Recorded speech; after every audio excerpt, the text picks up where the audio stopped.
गंग गणपतये नमो नमः। श्रीमद् वाल्मीकि रामायण युद्धकांड 73वां सर्ग भाग 2/2। इंद्रजीत के ब्रह्मास्त्र से बानर सेना सहित श्री राम और लक्ष्मण को मूर्छित होना। परंतु उसके बाणों से शरीर से छत विच्छत हो जाने पर सब बानर अचेत हो गए और खून से लथपथ होकर व्यथित होकर इधर उधर भागने लगे। बानरों ने भगवान श्री राम के लिए अपने जीवन का मोह छोड़ दिया। वह पराक्रम पूर्वक गर्जा करते हुए हाथों में सिला लिया और समरभूमि में डटे रहे, युद्ध भूमि में पीछे न हटे। सम्रांगण में खड़े हुए बानर रावण कुमार पर वृक्षों, पर्वतों, शिखरों और शिलाओं के वर्षा करने लगे। वृक्षों और शिलाओं के भारी वृष्टि राक्षसों का प्राण हर लेने वाला था, परंतु समर विजयी महातेजस्वी रावण पुत्रों ने अपने बाणों द्वारा उसे दूर हटा लिया।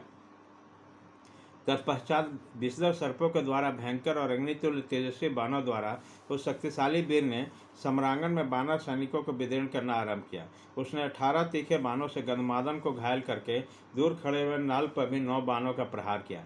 इसके बाद महापरिक्रमी इंद्रजीत ने 7 मर्मभेदी सैकों द्वारा मैंद को और 5 बाणों से गज को युद्धस्थल में बांध डाला।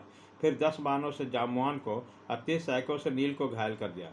तदंतर ब्रजान में प्राप्त हुए बहुसंख्यक तीखे और भयंकर सैनिकों का प्रहार करके उसमें सिगरी, ऋषभ, अंगद और दिवित को भी निष्प्राप कर दिया।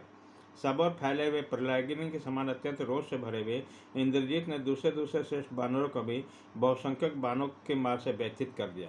उस महासागर में राक्षस कुमार ने अच्छी तरह सोड़े हुए सूर्यतुल्य तेजस्वी शीघ्रगामी सैकों द्वारा बानर की सेनाओं को मठ डाला। उसके बाण जाल से पीड़ित होकर बानरी सेना व्याकुल हो उठी और रक्त से नहा गई। उन्होंने बड़े हर्ष और प्रशंसा के साथ शत्रु सेना को उस दुर्वस्था में देखा। वह राक्षस राजकुमार इंद्रजीत बड़ा तेजस्वी, प्रभावशाली एवं बलवान था। उसने सब ओर से बाणों को तथा न्याय और शस्त्रों के भयंकर वर्षा करके पुनः बानर सेना को रौंद डाला। तत्पश्चात वह अपनी सेना के ऊपरी भाग को छोड़कर महासमर में तुरंत बानर सेना के ऊपर जा पहुंचा और स्वयं आकाश में अदृश्य रहकर भयानक बाण से मुख उसी तरह वर्षा करने लगा जैसे काला मेघ जल की वृष्टि करता है। जैसे इंद्र की बरस से आहत होकर बड़े बड़े पर्वत धाराशाही होते हैं, उसी प्रकार वो पर्वताकार बानर रणभूमि में इंद्रजीत के बाणों द्वारा छल से मारे जाने पर शरीर के छत विच्छत हो जाने पर विकट स्वर में चीखते चिल्लाते पृथ्वी पर गिर पड़े। रणभूमि में बानर सेनाओं पर जो पैनी धार वाले बार गिर रहे थे, केवल उन्हीं को वो बानर देख रहे थे। माया से छिपे हुए इंद्रद्रोही राक्षस को कहीं नहीं देख पाते थे। उसी समय महाकवि राक्षस राज ने तीखे धार वाले सूर्यतुल्य तेजस्वी बाण समूह द्वारा संपूर्ण दिशाओं को ढक दिया और बानर सेनापति को भी घायल कर दिया। वह बानर राज की सेना में बढ़े हुए प्रज्वलित पावक के समान दीप्तिमान और चिंगारियों से उज्ज्वल आग प्रकट करने वाले शूल, खड़ग और फारसी को दूसरे वृष्टि करने लगा।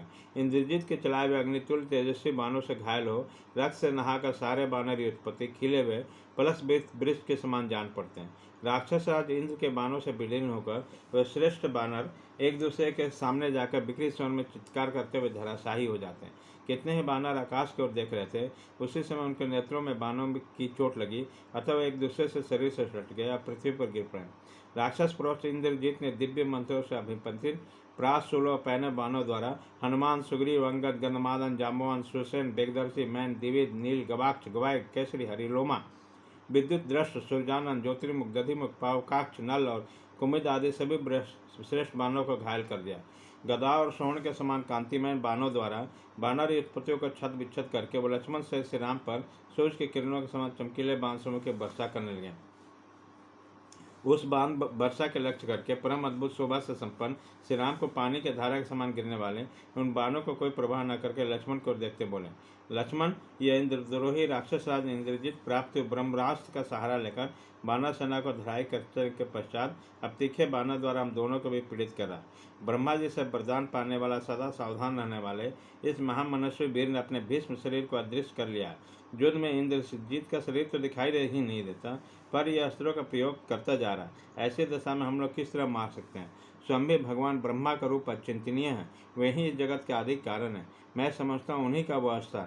ऐसा बुद्धिमान सुमित्रा कुमार, मेरे मन में किसी प्रकार का घबराहट न लगा, मेरे साथ यहाँ चुपचाप खड़े रहो, इन बाणों को मार सहो। वह राक्षस राष्ट्र इंद्रजीत इस समय बाण समूह को वर्षा करके संपूर्ण दिशाओं का आच्छादित किए देता है। बानर राज सुग्रीव की सारी सेना, जिनमें प्रधान सूरवीर धराशायी हो गए, अब शोभा नहीं पा रही। जब हम दोनों हर्ष और जोश से जहित युद्ध में निवृत्त होकर अचेत होकर गिर पड़ेंगे, तब उस समय वह आकाश से देखकर युद्ध के मुहाने पर विजय लक्ष्मी को पाकर अवश्य लंकापुरी में लौट जाएगा। तदंतर दोनों भाई श्री राम और लक्ष्मण मां इंद्रजीत के बाण समूह से बहुत घायल हो गए। उसी समय उन दोनों ने युद्ध से पीड़ित राक्षस ने बड़े हर्ष के साथ गर्जना की। इसी प्रकार संग्राम में बानरों की सेना तथा लक्ष्मण से श्री राम को मूर्छित करके इंद्रजीत सहसा दशमुख रावण की भुजाओं द्वारा पालित लंकापुरी में चला गया। उसी समय निशाचर उसकी स्तुति कर रहे थे।